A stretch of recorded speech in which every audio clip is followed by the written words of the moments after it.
kita Yesus Kristus, baik yang hadir secara onsite maupun online. Shalom. Shalom.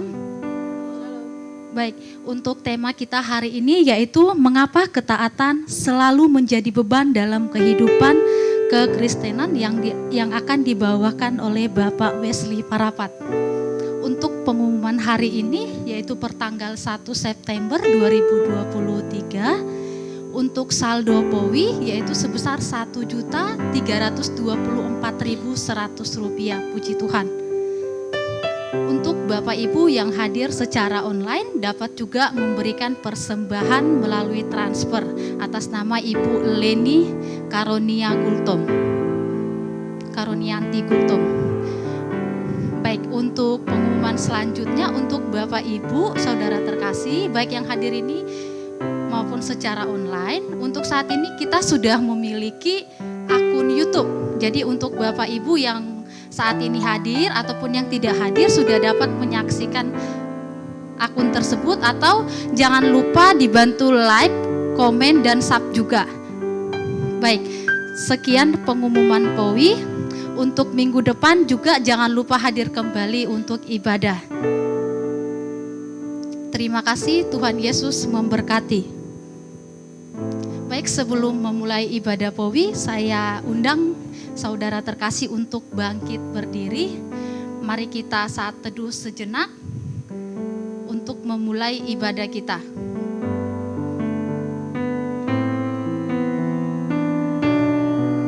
Mari kita bersatu di dalam doa. Kembali kami mengucap syukur Bapa untuk setiap berkat dan penyertaan-Mu sampai hari ini. Bapa, sebentar kami akan ibadah. Biarlah ibadah kami berkenan di hadapan-Mu Bapa. Untuk segala kekurangan ataupun yang tidak berkenan di hadapan-Mu Bapa, biarlah Engkau yang menyempurnakan. Kirim malaikat-Mu Bapa untuk menyempurnakan ibadah ini. Hadirlah di tengah-tengah kami Bapa. Ampunkan segala dosa dan pelanggaran kami Bapa yang membuat kami jauh daripada Engkau. Biarlah kami hidup lagi lebih baik lagi Bapa. Biar kami semakin mengandalkan nama-Mu Bapa. Di dalam nama anak-Mu Yesus Kristus kami berdoa dan mengucap syukur. Haleluya, amin. Baik, selanjutnya mari kita angkat lagu pujian yaitu Engkau Alasanku Hidup.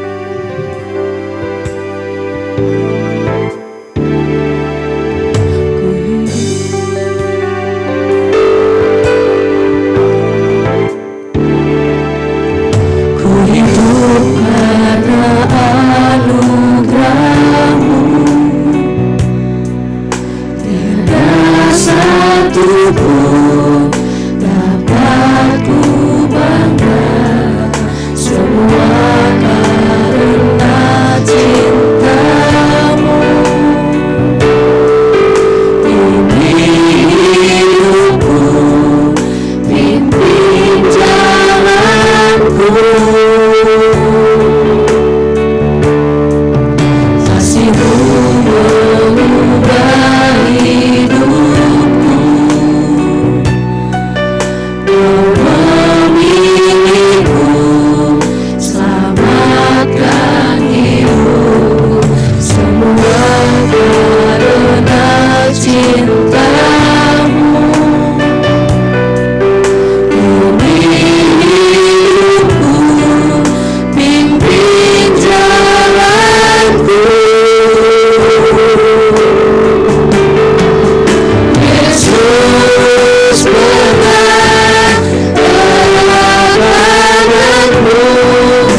minggu lalu saya masih ingat yang dibawakan Bapak Wesley tentang pengampunan. Untuk pengalaman hidup pengampunan itu sebenarnya paling berat ya. Udah disakitin, kalau nggak dibales tetap disakitin. Tapi ya saya ingat satu hal yang dikatakan oleh Bapak. Waktu Bapak ada pengalaman dipukul saudara tanpa alasan. Kita semua anaknya ada 8 udah bersikeras pengen masukin penjara. Karena udah 2 kali. Kita udah remuk, udah kalau memang butuh duit kita kumpul masukin penjara. Nah terus Bapak cuman bilang, kamu sudah melebihi Tuhan Yesus. Ya, kok kayak gitu? Dia udah mukul Bapak karena di sini sampai dijahit ada 5 jahitan, gigi putus 2. Terus saya bilang, emang nggak sakit? Emang harus diapain dulu baru dibalas? Terus Bapak bilang, kamu sudah melewatin batas, nak. Bagian balas membalas itu bukan bagianmu, itu bagian Tuhan Yesus. Kamu cukup melakukan yang terbaik karena kamu balas kebaikan pun masih ada yang jahat, nak. Terus saya bertanya, terus apa yang harus saya lakukan? Kalau saya dijahatin, Pak, ya saya masih manusia biasa loh, Pak. Terus Bapak bilang, ampunin aja. Ya Tuhan Yesus juga berapa kali dikhianatin, bahkan muridnya yang sama tidur, sama makan, sama melayani, dia ampunin. Jangan melewatin batas, tetap di lingkaran. Jadi kalaupun dia yang melukain Bapak, yang mukul Bapak secara gak sengaja mungkin ada iblis yang masukin dia, udahlah gak usah kalian pikirin, Bapak kok yang nanggung sakitnya, kata gitu. Sekarang saya baru sadar. Nah terakhir waktu orang tua saya meninggal, saya sempat ribut sama abang saya nomor 1. Karena kita ributnya itu karena memang masalah biaya mama yang sakit. Saya sempat hubungin, apa yang harus saya, karena anak pertama, tahu lah anak pertama di adat Batak ya, harus dihormatin banget. Saya nggak tahu ini didapat dari mana, ini harus dihormatin banget. Tapi tetap saya lakukan, saya bertanya sama beliau, saya udah nggak punya uang lagi untuk biaya pengobatan mama, tolong kasih saya saran, kasih masukan. Abang sebagai yang pertama. Terus jawaban beliau singkat, cepat, dan padat. Urus urusanmu, urus urusanku. Seketika saya nangis 1 jam di bawah.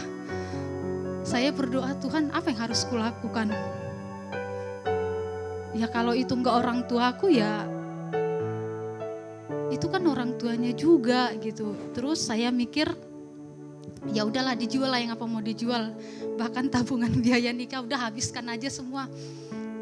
Nah, habis itu udah orang tua dibawa ke rumah sakit, beliau memutuskan membawa ke rumah sakit. Yang buat saya kecewa satu hal, hari Senin pagi dibawa HD, tahu ya HD cuci darah ya. Senin pagi dibawa HD di jam 3 pagi, Selasa dibawa pulang ke Medan, perjalanan 8 jam. Seketika saya marah, orang sehat aja dibawa PP pulang dari Medan ke kampung itu remuk badannya, apalagi orang yang baru cuci darah. Saya bilang gitu, kok ada sih gitu yang jahat sama orang tuanya. Saya tetap berdoa, Tuhan mungkin dia masih dirasukin setan kali ya, mungkin gak sadar gitu. Saya minta pengampunan sama Tuhan supaya saya gak benci dia. Hingga akhirnya mama menghembuskan napas terakhir pun mereka gak lihat, orang lain yang datang ke rumah. Waktu saya tahu mama udah gak ada 2 jam, mereka bilang, ya aku kan masak. Kakak ipar saya bilang, saya seketika itu lagi masak, jadi ya saya nggak tahu, katanya gitu. Lah, saya cuman diam aja waktu dengar. Waktu pulang mau nyampe rumah, seketika di jalan, saya cuman mikir, ku salam nggak ya? Tapi hatiku masih hancur gitu. Ku salam nggak ya Tuhan? Ku salam nggak ya? Saya ingat yang dikatakan Bapak, jangan melewati batas Tuhan Yesus. Bagian balas membalas, tabur tua itu nggak bagian. Oke, saya maafkan, saya salam, tapi dia nggak nyalam saya. Tahu sakitnya gimana? Bahkan waktu remukan biaya orang tua saya pun, saya dilempar pakai batu. Di sini saya sampai biram besar. Saya nangis, terus saya bilang, saya 28 tahun punya kedua orang tua. Saya nggak pernah dipukul, saya nggak pernah diapa-apain. Tapi kok tega gitu seorang abang mukul saya gitu. Terus dia bilang, ya gimana? Saya ngadu sama, adalah orang tua, nah tua-tua kalau di adat Batak. Saya ngadu, saya kecewa sama jawabannya. Kecewanya di mana? Dia berkata, harusnya kalau kamu dilempar, jangan lari. Karena dia udah bilang, saya bakal ngambil parang nih. Nah, terus saya lari, terus dia bilang, kamu harusnya jangan lari. Terus apa yang harus saya lakukan? Kalau saya nggak lari, kalau nggak saya nyelamatin hidup saya, siapa lagi? Nah, terus dia bilang, kamu harusnya datangin dia. Terus kalau saya udah datangin, saya apain lagi? Nggak mungkin dia mukul kamu. Ya kalaupun semisalkan dia mukul kamu, nggak bakal dia apa-apain banget lah. Saya kecewa banget waktu orang tua, sekelas orang tua bilang kayak gitu. Padahal di situ harapan saya dia cuman jawab, dikasih arahan yang baik, gimana biar saya sama saudara-saudara saya itu nggak ribut lagi. Sampai sekarang kita masih ribut, saya masih berdoa sama Tuhan. Tuhan, saya nggak bisa banyak, damaikan kami kembali. Yang udah hilang biarlah hilang gitu. Saya cuma minta itu. Saya nggak mau sampai akhir hayat saya punya dendam. Karena saya orangnya ya kalau hari ini sakit hati, ya besok udah balik lagi. Kalau udah dicakapin, ya udah saya cakapin, hilang yang lalu biar berlalu gitu. Tapi yang saya bikin kecewa, bahkan semua keluarga ngeblokir saya. Cuman karena saya katanya terlalu menguasain, padahal saya nggak menguasain. Saya cuman bilang, duit nggak ada, mari kita remukin bareng-bareng. Saya kalaupun duit saya udah habis banyak, tabungan udah kosong, ya udah duit bisa dicari. Tapi persaudaraan itu nggak bisa dicari gitu. Tapi sampai detik ini masih nggak bisa. Saya minta doanya supaya keluarga saya balik lagi seperti semula. Saya nggak minta banyak. Saya pengen bisa bersatu lagi, berkomunikasi dengan baik. Karena saya nggak mau nyimpan dendam terlalu lama-lama. Saya udah maafin mereka sampai saat ini karena memang ajaran dari Bapak Wesley. Terima kasih Bapak. Baik, puji Tuhan, mari kita angkat lagu pujian hari ini Kurasa Bahagia. Sebelum kita memberi persembahan, mari kita berdoa. Bapa yang baik, Bapa yang bertata di dalam kerajaan surga, kembali kami mengucap syukur Bapa untuk setiap berkat dan penyertaan-Mu. Bapa, Engkau adalah sumber dari segala sumber. Biarlah sumber yang Engkau berikan kepada kami hari ini, kami berikan sebagian kepada-Mu Tuhan Yesus. Biarlah persembahan kami berkenan di hadapan-Mu Bapa. Bapa, persembahan ini kami berikan yang terbaik dari yang segala yang terbaik Bapa. Berkati persembahan ini Bapa agar dapat kami pergunakan dengan sangat baik Bapa. Inilah persembahan kami Bapa, di dalam nama anak Yesus Kristus kami berdoa dan mengucap syukur, haleluya, amin. Mari kita angkat lagu pujian yaitu hari ini Kurasa Bahagia.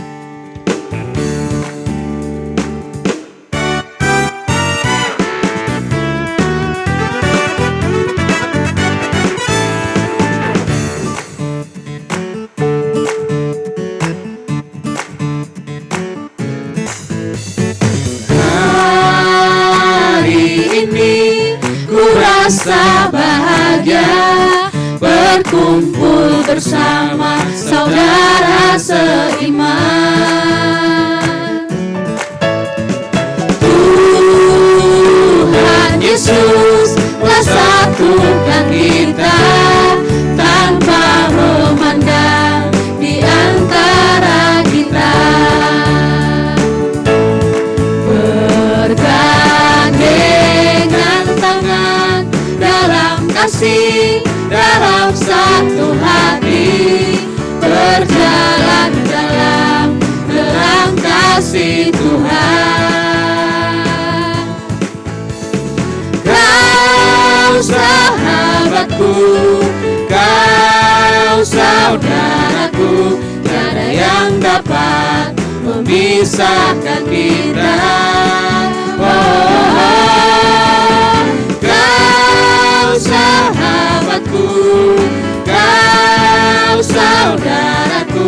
tiada yang dapat memisahkan kita. Baik, kami undang Bapak Ibu untuk bangkit berdiri. Mari kita nyanyikan lagu ini dengan sukacita sesuai dengan judulnya ya. Hari ini ku rasa bahagia berkumpul bersama saudara seiman. Tuhan Yesus telah satukan kita tanpa memandang di antara kita. Bergandengan tangan dalam kasih, dalam satu hati, berjalan dalam terang kasih Tuhan. Kau sahabatku, kau saudaraku, tiada yang dapat memisahkan kita. Oh, kau sahabatku, kau saudaraku, tiada yang dapat memisahkan kita. Tiada yang dapat memisahkan kita. Tiada yang dapat memisahkan kita. Beri kemuliaan kepada Tuhan, puji Tuhan. Baik, sebentar kita akan mendengarkan firman Tuhan. Sebelum mendengarkan firman Tuhan, mari kita angkat lagu pujian, yaitu Ujilah Aku Tuhan.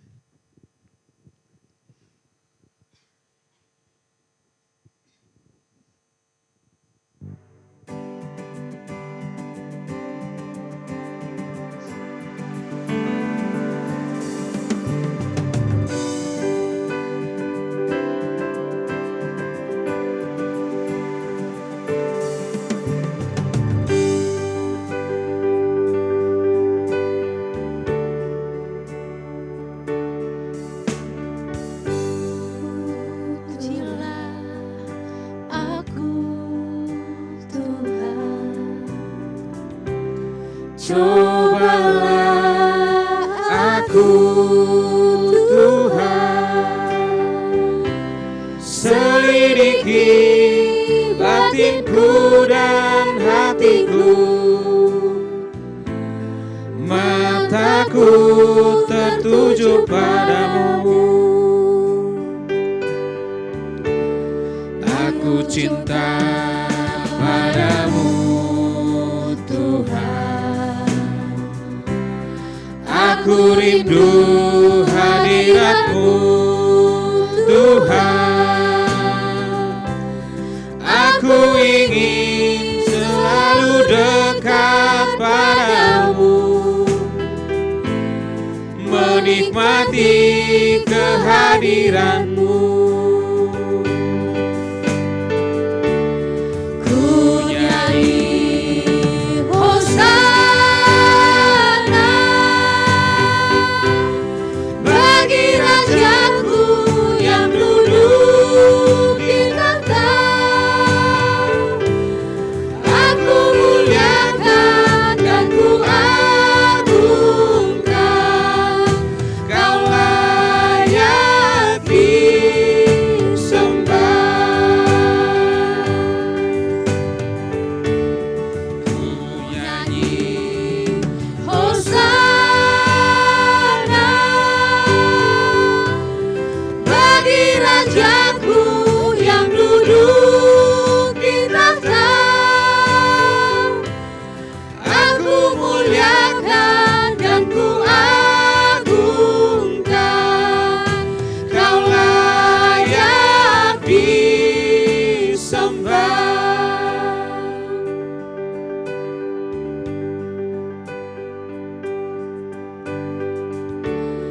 Ujilah aku Tuhan, cobalah aku Tuhan, selidiki batin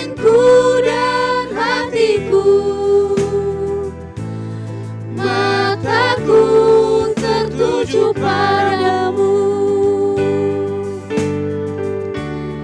Aku cinta padamu Tuhan. Aku rindu hadirat-Mu Tuhan. Aku ingin selalu dekat padamu, menikmati kehadiran-Mu. Ku nyanyi Hosana bagi Rajaku yang duduk di takhta. Aku muliakan dan ku agungkan, Kau layak disembah.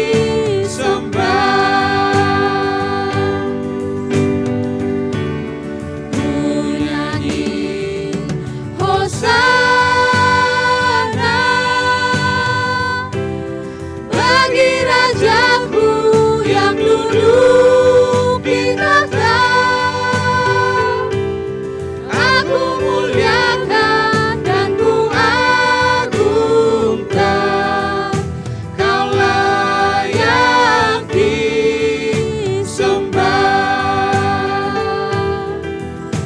Kau layak disembah.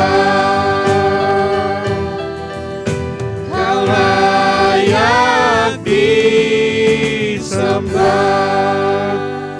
Di tengah-tengah keletihan fisik kami, mungkin pikiran kami ya Bapa, kami mengucap syukur kalau pada siang hari ini Kau masih memberikan kami satu semangat untuk kami boleh datang beribadah, untuk kami boleh datang bersekutu di tempat ini ya Bapa. Oleh karenanya Bapa, kami memohon Roh-Mu yang kudus memberikan kami penerangan, pencerahan ketika kami mendengarkan firman-Mu. Karena kami tahu firman-Mu adalah pelita bagi kaki kami, terang bagi jalan kami. Dan firman-Mu lah yang akan memberi kami kekuatan untuk kami menghadapi kehidupan ini sampai Engkau memanggil kami pulang ke rumah Bapa. Hamba-Mu ingin menyampaikan kebenaran firman-Mu, tapi hamba-Mu memohon Roh-Mu yang kuduslah yang memimpin seluruh pikiran, mulut, bibir hamba-Mu. Sehingga ketika hamba-Mu menyampaikan kebenaran firman-Mu, betul-betul itulah isi hati-Mu ya Bapa. Oleh karenanya Bapa, berbicaralah kepada kami, karena kami semua siap untuk mendengarkan kebenaran firman-Mu.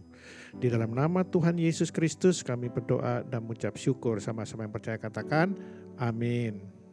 Silakan duduk. Baik, pada siang hari ini sesuai tadi judul sudah dibacakan bahwa kita akan belajar tentang ketaatan.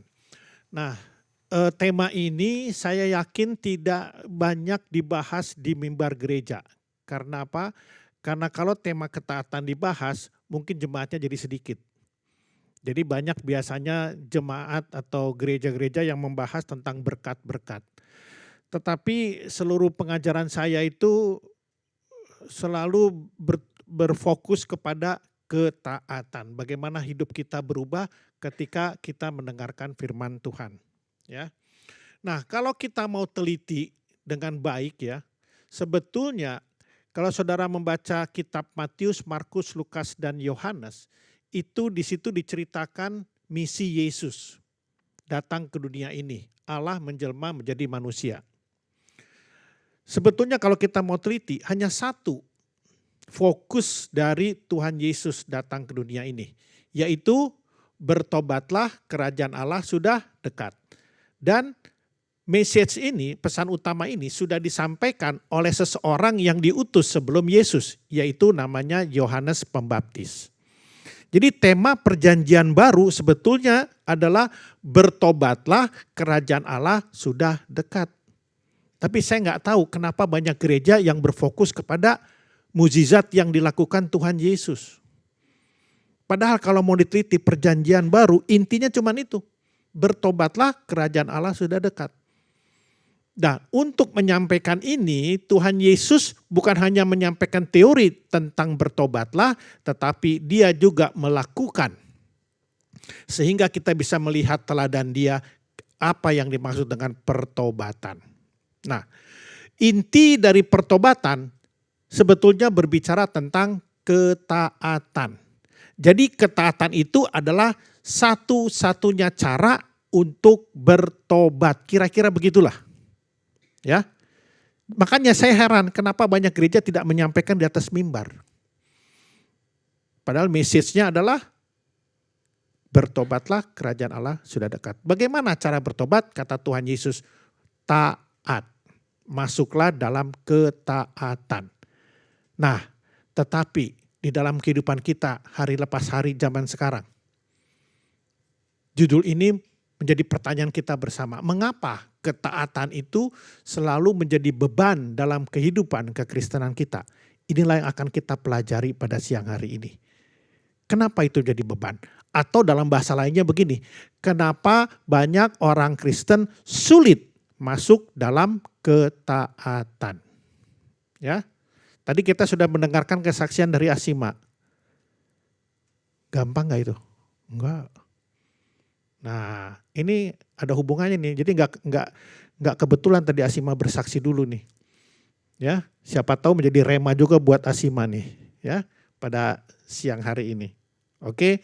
Nah, coba kita akan membaca 3 ayat yang ditulis dalam firman Tuhan yang terambil di dalam Roma pasal 6, ya.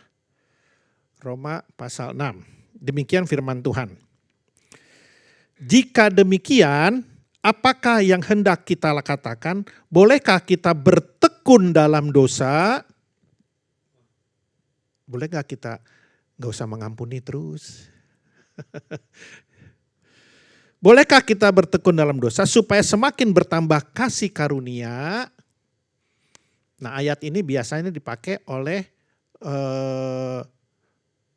abundant grace. Pengajaran abundant grace, ya. Sekali-kali tidak. Bukankah kita telah mati bagi dosa? Bagaimanakah kita dapat hidup di dalamnya? Ayat ini mau mengatakan bahwa orang-orang yang sudah lahir baru bukan lagi hidup di dalam dosa, tetapi bisa jatuh di dalam dosa. Beda ya antara hidup di dalam dosa dan jatuh di dalam dosa. Oke. Ayat 16. Apakah kamu tidak tahu bahwa apabila kamu menyerahkan dirimu kepada seseorang sebagai hamba untuk mentaatinya, kamu adalah hamba orang itu yang harus kamu taati, baik dalam dosa yang memimpin kamu kepada kematian maupun dalam ketaatan yang memimpin kamu kepada kebenaran. Jadi nggak ada suam-suam kuku. Kalau saudara hamba dosa, udah sikat aja dosanya sebesar-besarnya aja. Jadikan saudara hamba dosa yang ujungnya adalah kematian.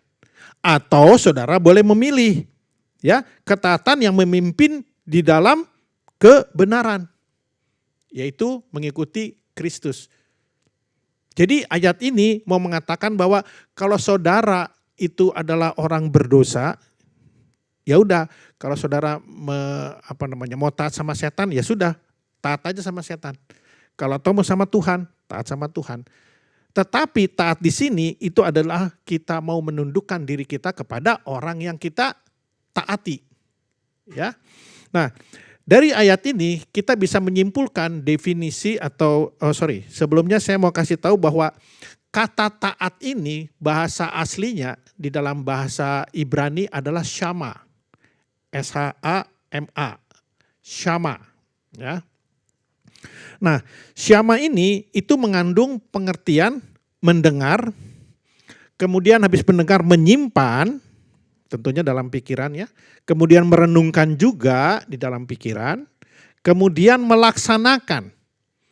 Jadi ketaatan itu berbicara tentang mendengar, menyimpan, jadi bukan masuk kiri keluar kanan, simpan dulu, setelah simpan dikunyah.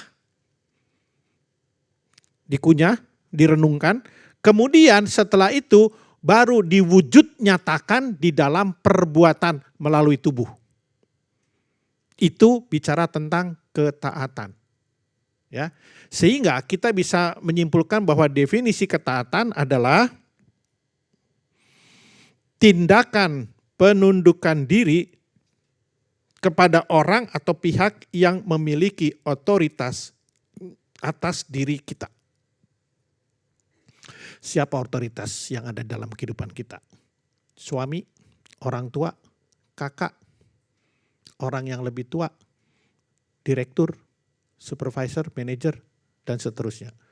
Setiap kita memiliki otoritas dalam kehidupan kita. Sejak kita lahir sampai kita mati, kita selalu berada di dalam otoritas. Di mana pusat dari otoritas semua itu adalah Tuhan. Jadi kita nggak bisa berotoritas melihat kepada Tuhan, Tuhan nggak kelihatan. Bagaimana Tuhan menunjukkan otoritasnya? Sejak kita lahir, kita sudah memiliki otoritas. Ya, sampai kita sekolah ada otoritas. Setelah lulus sekolah bekerja ada otoritas. Setelah bekerja kawin ada otoritas. Sampai kita mati ada otoritas. Ya. Jadi di sini dikatakan tindakan penundukan diri kepada orang atau pihak yang memiliki otoritas atas diri kita. Nah, sekarang mari kita masuk ke dalam pokok pembahasan kita. Mengapa ketaatan selalu menjadi beban dalam kehidupan kekristenan kita? Atau dalam kata lain, kenapa kita sulit masuk dalam ketaatan? Ya, yang pertama ada 3 hal. Ya, yang pertama adalah karena kita melakukan ketaatan dengan menggunakan logika. Saya terangin begini ya. Saudara tahu nggak cerita tentang Samuel? Di dalam kitab Samuel ada satu tokoh yaitu raja pertama orang Israel, namanya siapa? Raja pertama orang Israel. Siapa namanya? Saul. Ya. Nah, coba lihat ya. Ketika itu di Gilgal, Saul itu sudah terjebak dengan orang-orang Filistin yang sudah mengepung rakyat Israel pada saat itu. Ya. Nah, sesuai dengan peraturan yang ditentukan oleh Allah Yahweh, bahwa setiap kali orang Israel kalau mau berperang dengan bangsa lain, aturannya itu ada. Harus ada dulu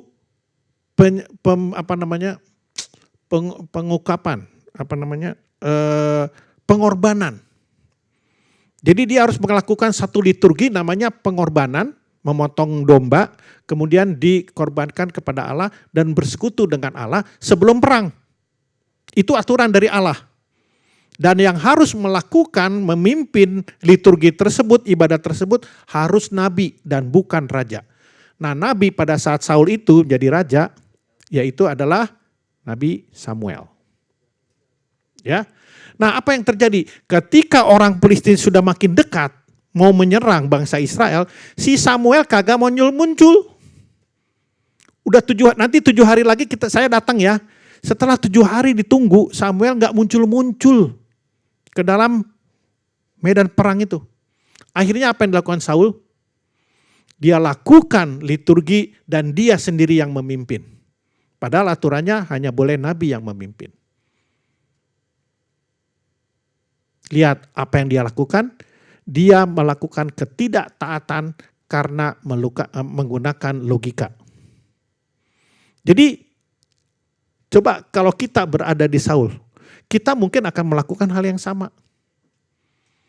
Karena sudah semakin dekat si orang Filistin. Sementara Samuel gak datang-datang. Ibadah gak bisa berlangsung. Udah lakukan aja.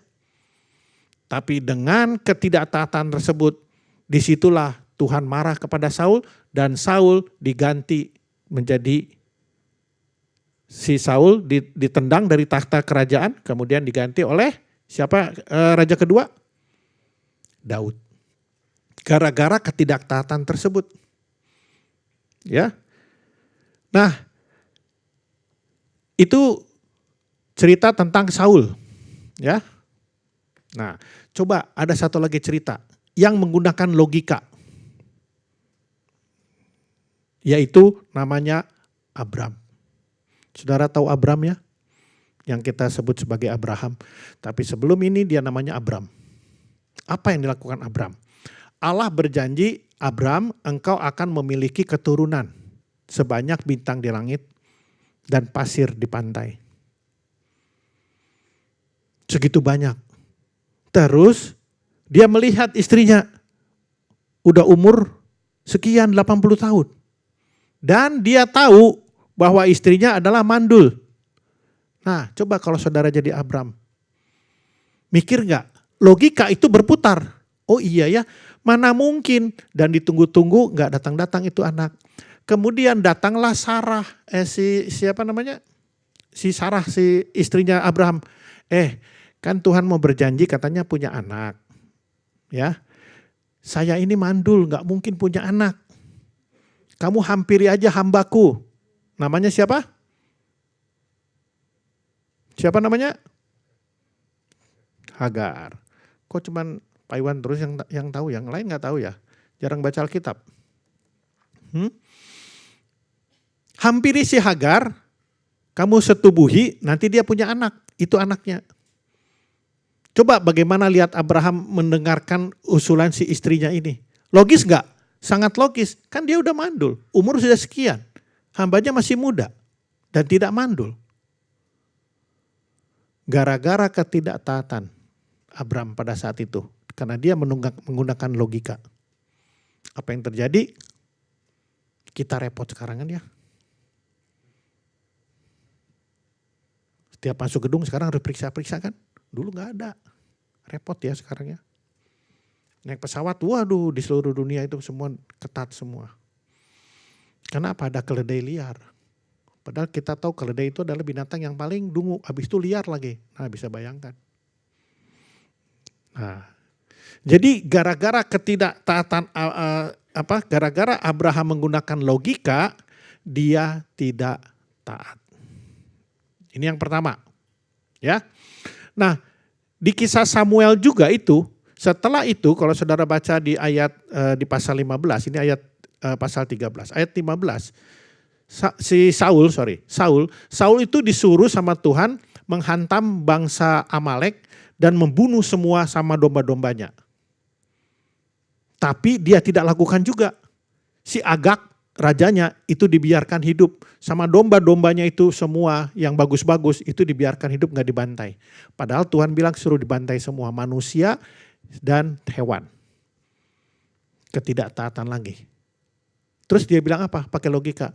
Iya, kan domba-dombanya itu kan domba-domba bagus semua. Itu kan untuk persembahan kepadamu Allahku. Seolah-olah dia melakukan satu hal yang benar. Benar gak? Karena apa? Pakai logika. Ya, ketidaktaatan. Jadi bagaimana dengan kita? Berapa sering kita menggunakan logika kita sehingga kita sulit masuk di dalam ketaatan? Banyak gak logika kita dipakai? Banyak. Mau ambil kesaksian Asima. Gampang. Karena yang dilihat kan fisiknya, logika kan. Kok ada orang seperti begini ya? Ini setan apa orang? Kan begitu. Logika masuk. Gak tahu ada suara ini. Udah jangan mau. Jangan mau mengampuni. Jangan mau mengasihi. Kenapa? Logika kita. Ingat waktu si Petrus jalan di atas air? Ya, ketika seluruh fokus Petrus kepada Tuhan Yesus, kalau itu engkau, suruhlah aku berjalan ke atas air. Dia bilang begitu kan? Ketika itu Yesus berkatakan, datanglah. Dia bisa berjalan ketika seluruh pikirannya fokusnya kepada Kristus. Dia sampai heran, kok ada orang bisa naik? Siapakah engkau? Hantu apa Tuhan? Aku Tuhan. Begitu dia tahu Tuhan, dia bisa. Tetapi tiba-tiba ada angin. Logikanya berjalan. Loh, mana ada manusia bisa datang di atas air? Ketika logikanya berjalan, tenggelamlah dia.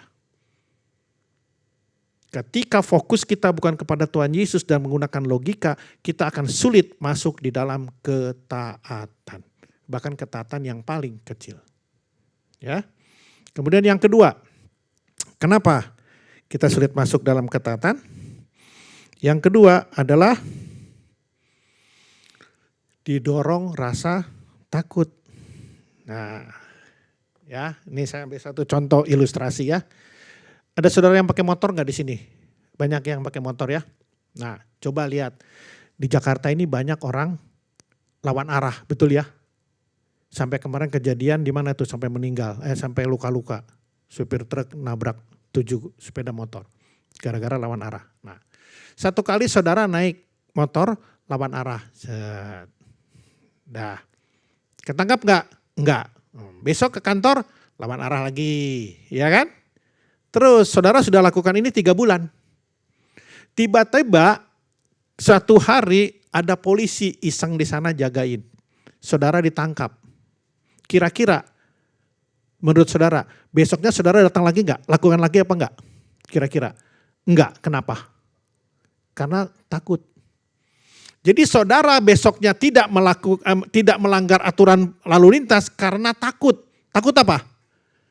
Takut akan konsekuensinya, kena tilang. Kan begitu. Jadi saudara taat itu karena takut. Nah saudara pikirkan enggak, ketika rasa takut itu hilang, apa yang terjadi? Saudara akan melanggar lagi.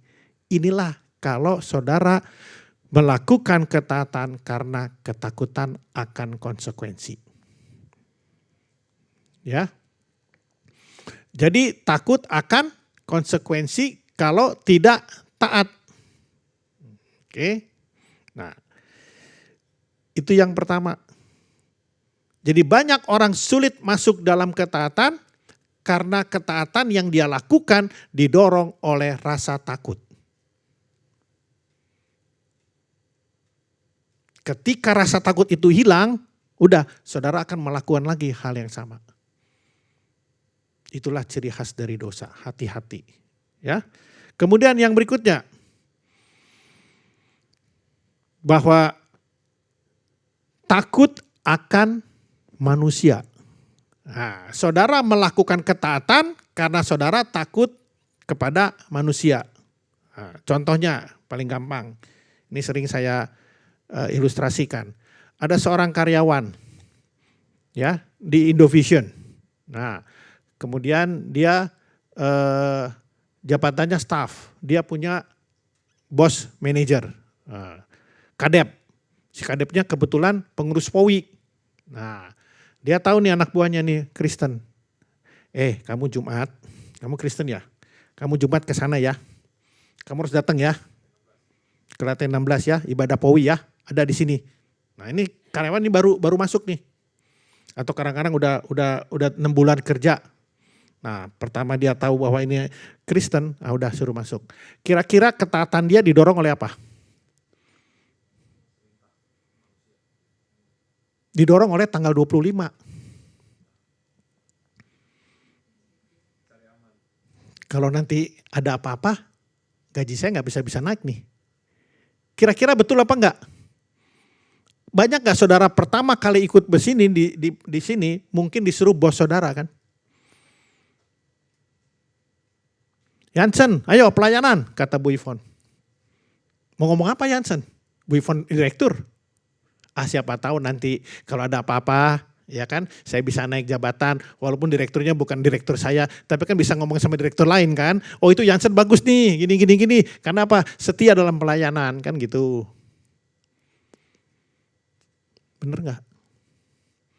Itu takut karena manusia. Jadi itu akan jadi beban bagi kita ketaatan itu karena kita takut kepada manusia. Demikian juga yang tadi kasus kasus Saul. Waktu dia disuruh membunuh bangsa Amalek. Yang dia lakukan, rajanya masih hidup dan domba-dombanya itu yang bagus-bagus masih tetap dipertahankan. Dan dia ngomong, bahwa itu nanti kita akan menjadikan persembahan buat Allah. Kelihatannya logis, kelihatannya bagus untuk Tuhan dong untuk persembahan. Sama seperti kita, wah kita ikutan rajin POWI. Motivasi kita rajin POWI apa? Supaya dilihat atasan? Supaya lihat di bawahan?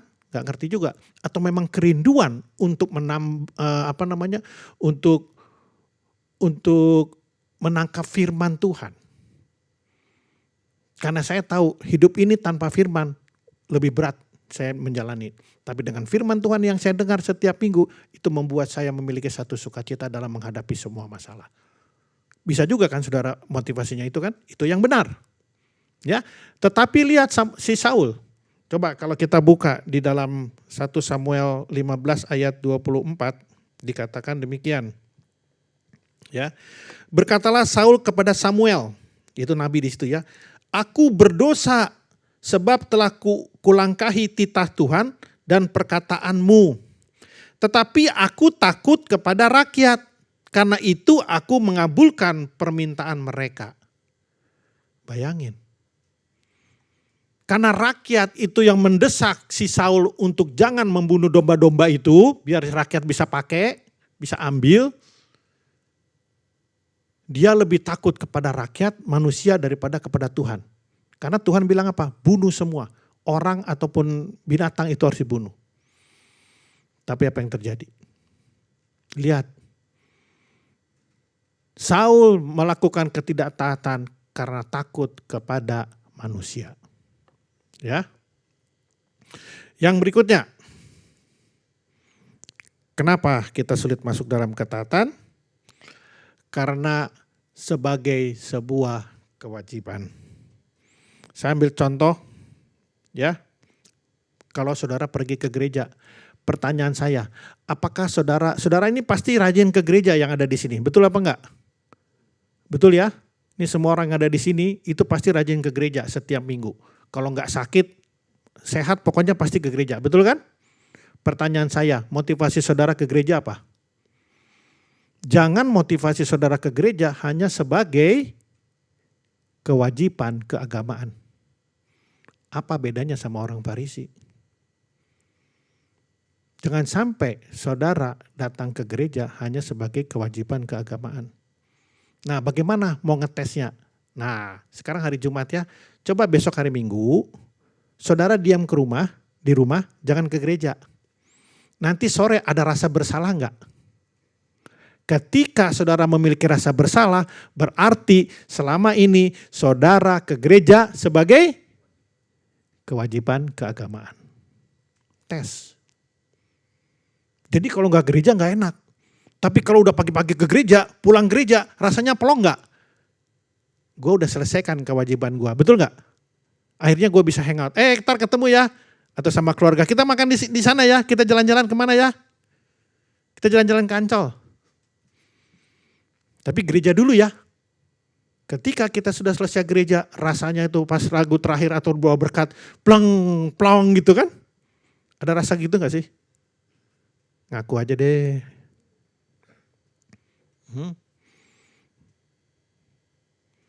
Jadi kita melakukan karena sebuah kewajiban. Ya. Apakah saudara juga datang ke sini sebagai kewajiban? Apakah saudara menjadi pengurus di POWI sebagai kewajiban? Apakah menjadi pemain musik sebagai kewajiban? Singer sebagai kewajiban? Coba pikirkan, renungkan. Biarlah mulai siang ini kita berpikir, besok merenung-renungkan. Ya mungkin butuh proses, gak apa-apa. Mungkin motivasi kita selama ini memang salah di hadapan Tuhan, gak apa-apa, ngakuin aja. Tetapi mulai besok-besok, bulan depan, tahun depan berubah semua. Bahwa saya melayani betul-betul untuk Tuhan dan bukan untuk manusia. Harus punya kerinduan. Ya. Saya kalau disuruh pelayanan, Pak Wesley bisa nggak? Bisa. Ada yang meninggal, begini, bisa. Bisa. Saya bingung sampai sekarang sama Tuhan. Tuhan, saya ini nggak pernah sekolah teologi ya. Saya bukan pendeta, tapi saya pernah menguburkan orang dengan bertindak sebagai pendeta dan pernah memimpin ibadah tutup peti. Bingung saya. Dan saya juga pernah memimpin perjamuan kudus. Yang perjamuan kudus adalah pendeta saya lagi. Udah di ICU, mau meninggal. Istrinya datang, Pak, Bapak aja yang pimpin. Saya tuh sebagai jemaatnya dia. Nggak tahu saya disuruh memimpin. Saya minta Bapak yang memimpin. Padahal ada pendeta lain. Saya nggak mau, hanya pengen Bapak yang memimpin. Udah di ICU, saya mimpin perjamuan kudus, besoknya meninggal. Karena memang dokter udah bilang ini udah nggak ada harapan. Tapi apa yang ada di dalam hidup saya ini? Saya ingin mengabarkan apa yang saya ngerti tentang firman Tuhan. Saya pengen kabarkan sebanyak orang lah. Masa bodoh berapa puluh orang yang datang, saya nggak peduli. Pokoknya tugas saya menuangkan air ke tempayan. Yang merubah air jadi anggur bukan saya, Tuhan Yesus. Ya. Jadi miliki hati untuk betul-betul untuk Tuhan. Saya datang ke sini, saya punya firman bagus sekali. Ayolah kita cobalah, kita share semua. Kemarin tentang pengampunan, ayolah kita share. Dan ternyata saya nggak sangka. Ada satu benih, walaupun belum tumbuh tinggi kan. Tapi kan itu ada benih yang masuk, yang jatuh. Yang menumbuhkan siapa? Saya, bukan. Roh Kudus yang menumbuhkan. Kapan nanti Asima bisa mengampuni? Itu bukan urusan saya, urusan Asima sama Tuhan. Biar Tuhan yang bekerja, bukan saya. Dan saya nggak boleh bangga. Mentang-mentang dari saya itu, bukan, saya cuma disuruh menuangkan air. Hari ini saya sedang menuangkan air ke tempayan kepada hati saudara. Yang merubah itu menjadi rema, bukan saya, itu Roh Kudus. Saya nggak pernah bangga. Dan saya tidak boleh bangga. Ketika saya bangga, saya sedang mencuri kemuliaan Tuhan. Tugas saya hamba kok, tuangkan air ya. Tuangin air. Untuk apa? Gak usah nanya, tuangin aja. Habis itu celupin, ambil airnya, kasih ke pemimpin pesta. Suruh dia minum. Air cucian kaki disuruh minum. Coba hambanya pakai logika gak? Enggak. Hamba itu tidak pernah pakai logika. Kalau pakai logika, saya itu hamba di pesta ini. Lu tuh siapa? Tuhan Yesus kan di Kana itu kan gak tahu siapa kan. Dia kan tamu. Tapi dia bilang, si Maria bilang, apapun yang disuruh orang itu lakukan. Tuangin air. Ambil, suruh minum. Bosnya disuruh minum air cuci kaki. Gila gak? Lihat, ketika mereka tidak menggunakan logika, betul-betul taat. Betul ya? Apa sekarang yang logika yang menutup saudara sekarang? Pikirkan, renungkan. Buang itu semua. Kalau Asima harus mengampuni, ampuni. Jangan lagi mikir, ini begini, ini begini. Saya ditempeleng, mau kasih salam juga enggak. Ya sudah, enggak ada enggak masalah, itu urusan dia sama Tuhan. Tapi saya tetap mengasihi dia, mengasihi setiap saudara saya. Saya akan berusaha untuk mempersatukan. Ya. Jadi kalau kita enggak pakai logika, persis seperti si hamba yang mujizat pertama terjadi oleh Tuhan Yesus. Merubah air jadi anggur. Lihat tuh hamba itu, enggak pakai logika loh. Dia lakukan. Yang kedua tadi apa? Nah, saya nggak bisa baca tuh apa? Ya, motivasi kita untuk melakukan tidak berkenan di hadapan Tuhan. Jadi coba pikirkan motivasi kita ini apa? Kalau ketika ke gereja, ketika kita melayani, ketika jadi pengurus, rajin di POWI, motivasi kita itu apa? Apakah supaya naik gaji? Hati-hati loh. Banyak orang datang pelayanan supaya naik gaji, supaya bisa hidupnya makmur. Hati-hati. Bukan itu motivasinya, itu gak berkenan. Ya. Nah, apa inti pengajaran? Yang pertama, ya, ketaatan adalah iman yang diwujudkan di dalam tindakan. Ya, kalau saudara baca Yakobus 2 ayat 14 dan 17 dikatakan demikian. Apakah gunanya saudara-saudaraku jika seorang mengatakan bahwa ia mempunyai iman, padahal ia tidak mempunyai perbuatan? Dapatkah iman itu menyelamatkan dia? Ayat 17. Demikian juga halnya dengan iman. Jika iman itu tidak disertai perbuatan, maka iman itu pada hakikatnya adalah mati. Jadi ingat bahwa ketaatan adalah iman yang diwujud nyatakan dalam tindakan. Ketika saudara masuk dalam ketaatan, saudara sedang melakukan iman saudara yang mengakui Yesus sebagai Tuhan dan Juru Selamat. Ketika saudara masuk dalam ketaatan. Iman yang diwujud nyatakan dalam tubuh kita. Itulah ketaatan. Ya, inti pengajaran pertama. Kemudian inti pengajaran yang kedua. Ketaatan itu ketika kita diperhadapkan kepada dua pilihan. Jadi kalau cuma satu pilihan, saudara nggak perlu taat. Tetapi ketika saudara dimasukkan ke dalam lebih dari satu pilihan, nah disitulah saudara membutuhkan ketaatan. Dan ketaatan itu adalah apa yang kita lakukan sesuai dengan kehendak Allah dan bukan kehendak logika kita, pikiran kita, kemampuan kita. Banyak hal-hal yang Tuhan suruh kita lakukan sesuatu di luar logika kita. Saudara mau taat apa enggak? Saudara dikasih pilihan, mau ke sini atau mau ke sana. Oh, saya tahu kalau ke sana mengikuti Kristus, kalau di sini enggak. Saudara pilih yang mana? Itulah ketaatan. Yang ketiga, ketaatan itu merupakan kunci. Kunci untuk apa? Kunci untuk hidup kudus. Ya, tadi yang poin pertama adalah iman, ketaatan adalah wujud nyata dari iman. Jadi kunci untuk hidup kudus, kunci untuk persekutuan dengan Allah. Ya, ketika saudara masuk ketidaktaatan melakukan dosa, itu hubungan saudara dengan Allah pasti terputus. Pasti ada rasa takut, rasa ini ya akan dihantui. Kemudian kunci untuk memahami kebenaran Allah.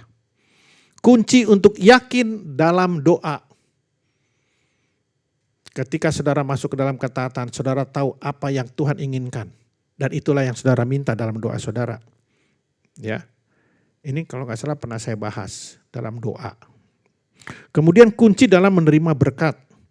Dan kunci untuk kemajuan pelayanan. Tanpa ketaatan, saudara tidak akan mampu melakukan semua ini. Baik dalam pelayanan maupun dalam kehidupan sehari-hari saudara. Jadi mulai sekarang cobalah kita berpikir, kenapa saya sulit masuk dalam ketaatan? Karena saya menggunakan logika saya, betul? Kemudian karena kita takut. Dan ketiga adalah kewajiban. Jangan ketaatan itu karena kewajiban. Jangan saudara pergi ke gereja jadi karena kewajiban. Kasihan nanti, saya Tuhan udah 52 kali setahun ke gereja gak pernah absen. Tapi kenapa hidup saya begini, gaji gak naik-naik. Saudara akan sampai ke sana loh nanti. Logika saudara akan diputar sama iblis masuk ke sana. Kenapa? Karena motivasi saudara salah di hadapan Tuhan. Ya, jangan sebagai kewajiban. Oke, nah yang terakhir saya minta kita sama-sama membaca pernyataan ini ya. Ada sebuah pernyataan, mari kita baca untuk mengakhiri khotbah saya pada siang hari ini. Kok enggak keluar ya? Oke. Coba, siap semua, kita baca ya. Bersama-sama ya, saya akan hitung ya. Siap semua ya, baca ya, kelihatan kan ya? Oke, 1, 2, 3. Ketaatan bukanlah sebatas larangan untuk melakukan sesuatu atau keharusan melakukan sesuatu. Tetapi keseluruhan gaya hidup yang harus dimiliki setiap orang percaya. Ketika ketaatan sudah menjadi gaya hidup dalam diri seseorang, maka melakukan firman Tuhan bukan lagi menjadi suatu beban atau hal yang memberatkan, melainkan menjadi sebuah kesukaan. Amin. Tuhan Yesus memberkati. Mari kita akan menutup ibadah kita pada siang hari ini. Kita akan berdoa syafaat.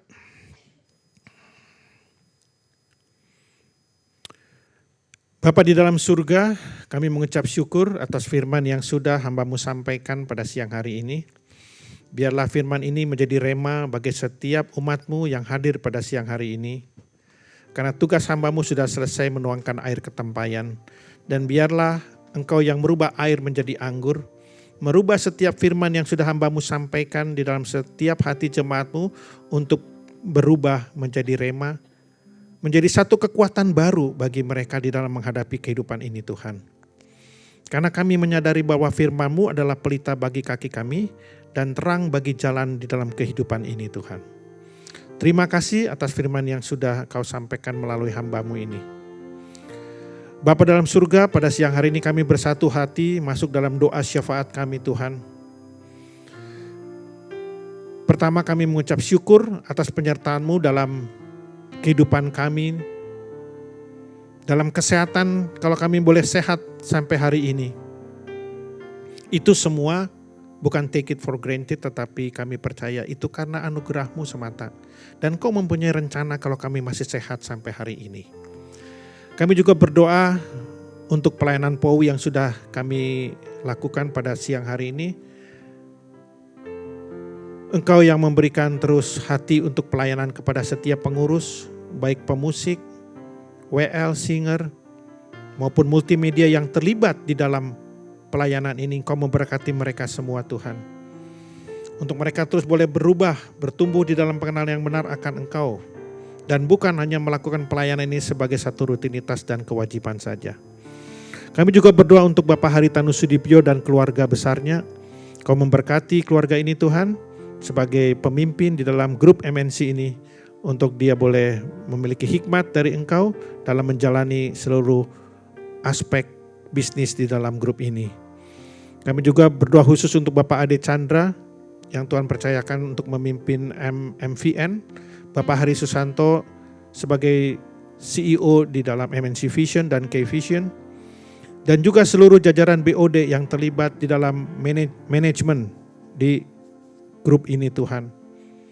Kiranya Engkau juga memberikan mereka hikmat dalam melakukan setiap pekerjaan dan tanggung jawab mereka masing-masing. Kami berdoa untuk live channel dan juga Pijar TV, jadikan ini menjadi alat di tangan-Mu untuk melakukan amanat agung-Mu, yaitu menjadikan semua bangsa murid-Mu. Biarlah melalui kedua channel televisi ini Tuhan, banyak orang yang menonton dan terberkati dan tumbuh di dalam pengenalan yang benar akan Engkau. Kami juga berdoa untuk pengurus POWI, terutama Pak Iwan sebagai ketua. Kau yang memberkati dia, memberikan hati yang tetap takut akan Engkau, dan tetap memiliki hati yang terus mau memimpin pelayanan ini di dalam kehendak dan rencana-Mu saja Bapa. Kami juga berdoa untuk setiap karyawan MNC yang hari ini mungkin tidak dalam keadaan baik, ada yang di rumah sakit atau mungkin di rumah karena keadaan fisik yang sedang sakit Tuhan. Kiranya Engkau yang menyertai, memberikan mereka kesembuhan, pemulihan dalam kesehatan mereka. Kami berdoa juga untuk bangsa dan negara ini Tuhan, di mana bulan ini tanggal 7 sudah harus ada calon-calon yang harus dimasukkan sebagai calon presiden dan wakil presiden yang akan kami pilih pada tanggal 14 Februari tahun 2024 ini Tuhan.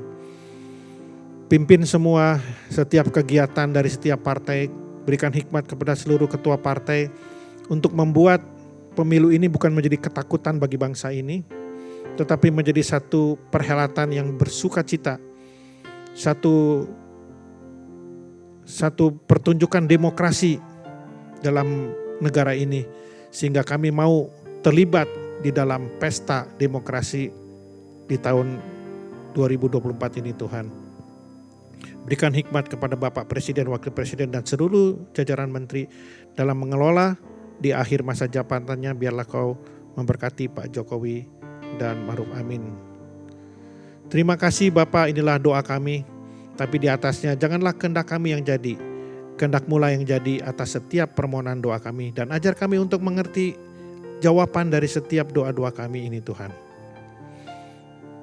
Terima kasih Bapa dalam surga. Inilah kami Tuhan. Kami akan menutup doa syafaat kami dengan doa yang sudah Tuhan Yesus ajarkan kepada kami. Mari kita bangkit berdiri. Kita nyatakan doa Bapa kami bersama-sama. Bapa kami yang di surga, dikuduskanlah nama-Mu, datanglah kerajaan-Mu. Jadilah kehendak-Mu di bumi seperti di surga. Berilah kami pada hari ini makanan kami yang secukupnya. Dan ampunilah kami akan kesalahan kami, seperti kami juga mengampuni orang yang bersalah kepada kami. Dan janganlah membawa kami ke dalam pencobaan, tetapi lepaskanlah kami dari yang jahat. Karena Engkau-lah yang punya kerajaan dan kuasa dan kemuliaan sampai selama-lamanya. Bapak Ibu Saudara, mari kita menerima berkat. Tuhan memberkati engkau dan melindungi engkau.